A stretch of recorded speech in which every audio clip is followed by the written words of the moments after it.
Hello everybody, my name is Hannah Griffin and I'm a health educator with OCO Health Education, and this video is part of a series we are doing on LGBTQ+ drop-in this month on self-acceptance.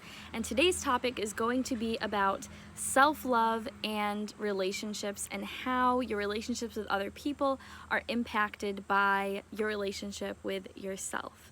And I got this information from the websites joinonelove.org as well as loveisrespect.org, and they will be linked down below.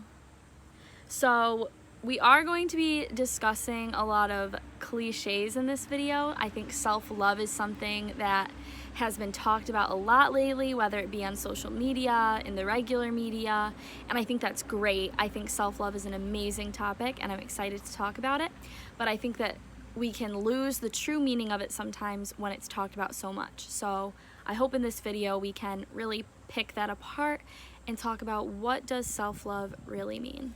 We're going to go over how to practice self-love, as well as go over some of the characteristics of a healthy relationship, because self-love has everything to do with healthy relationships. They are completely connected. So we have 4 steps, so to speak, of how to practice self-love.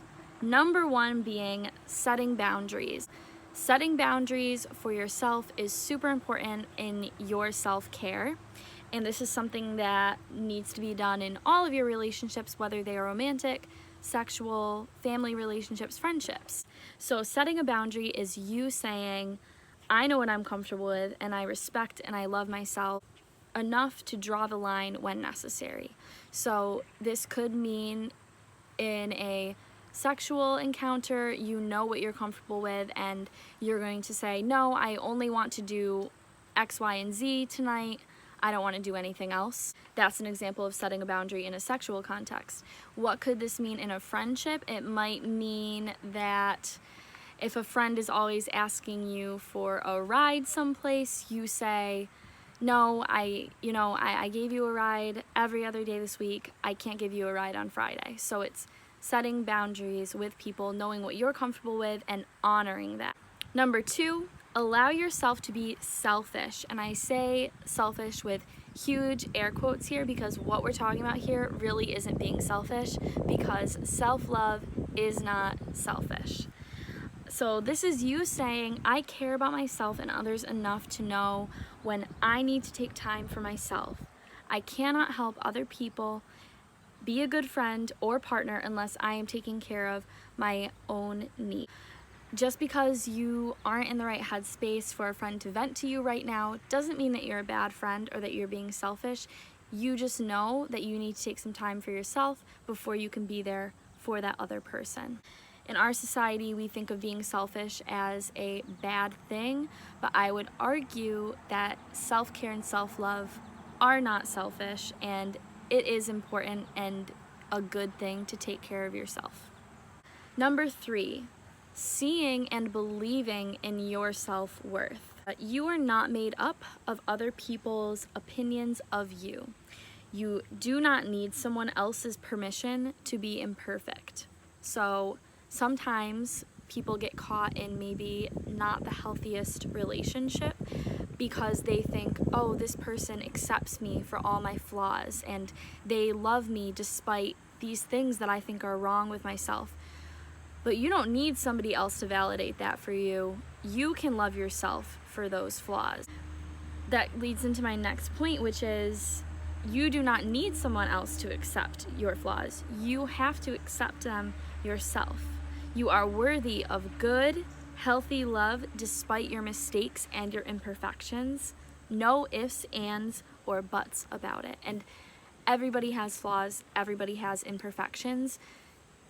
Life is not about finding someone who accepts these for you. It's about accepting those for yourself and knowing what you deserve in another person, because you already see that worth yourself. So I hope that makes sense. This one is definitely a pretty big concept, and it can take some time to work up to truly believing in that self-worth and truly loving yourself and connecting that love and worth to yourself and not to another person. And I'd be happy to have a further discussion about that, or help link you to resources that delve into self-worth a little bit more, because I know that is a pretty big concept. And then number 4, self-respect. So having self-respect and practicing self-respect. And this is a little bit different than self-love, and the website Love is Respect has amazing resources on self-respect. Self-respect does not mean that you think you are perfect. It means that you choose to treat your body and your mind in ways that show respect for yourself, whether that be eating foods that give you energy and make you feel good, or doing something that you love like drawing or writing. And I think a big part of this is just treating yourself how you would treat a best friend. We are often our own biggest critics. We sometimes speak to ourselves in ways that we would never speak to a friend, never speak to a partner, never speak to a family member. And we need to treat ourselves with the same respect that we give the people in our life that we love and care about. So I hope that you found these 4 steps, so to speak, on how to practice self-love helpful.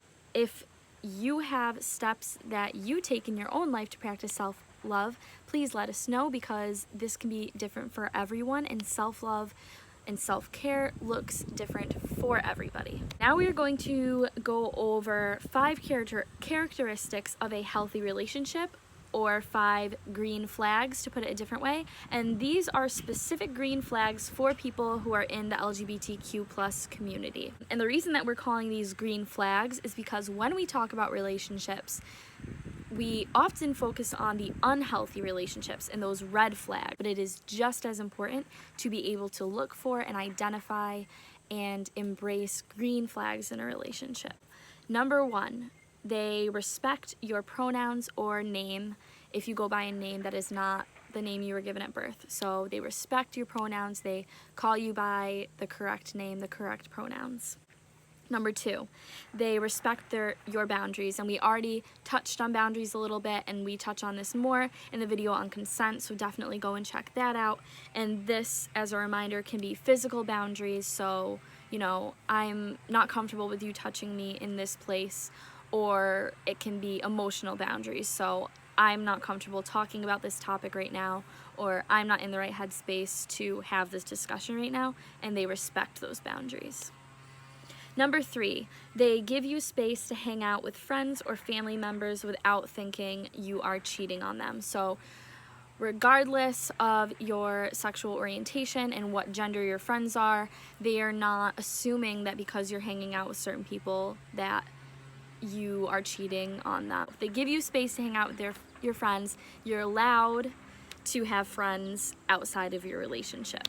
And just a little side note, your partner should not be like a second parent to you. They should not be giving you permission to hang out with anyone, because you are your own person and you can choose who you spend your time with. Number 4, this is a big one. They never threaten to out you to people. So you might be in a relationship with them and you might be out in that sense, but there might be other people in your life that you're not out to. And if your partner is threatening to out you to other people or is holding this over your head, that's a sign that it is not the healthiest relationship, and that person might not have your best interests at heart. If it's a healthy relationship, they are respecting you. It has to do with boundaries as well. They understand who you are out to and who you're not to. They understand that is your business and that is your decision who you tell, if you choose to tell. And then number 5, they never tell you that you're not a real lesbian, gay man, trans person, or whatever you identify as, because you don't have sex the way they want you to. The way that we have sex does not necessarily have anything to do with the gender that we identify with, or the sexual orientation that we identify with, and what you do with your body, how you choose to engage in sex is your business, and it is not a reflection on your gender identity or your sexual orientation. So they accept you for who you are and for the way that you choose to engage in sex, if that is something that you engage in. So I hope that you all liked this mini discussion about healthy relationships and practicing self-love. I hope you see how these are connected. I hope that if somebody is not treating you with anything but the most respect, that you will feel empowered to leave that relationship. But I do know that in some cases that is easier said than done. So if you were listening to some of these and you were thinking that more red flags were going off in your mind than green flags about a relationship you might have, please let us know and we can help connect you to resources to help you. And I also challenge you to come up with your own green flags, because there are so many. We want to focus on the positive aspects of healthy relationships just as much, if not more, than we focus on those red flags. So I hope you enjoyed this video. I hope you enjoy the rest of the self-acceptance series on the OCO LGBTQ+ drop-in Facebook page, and I will see you next time.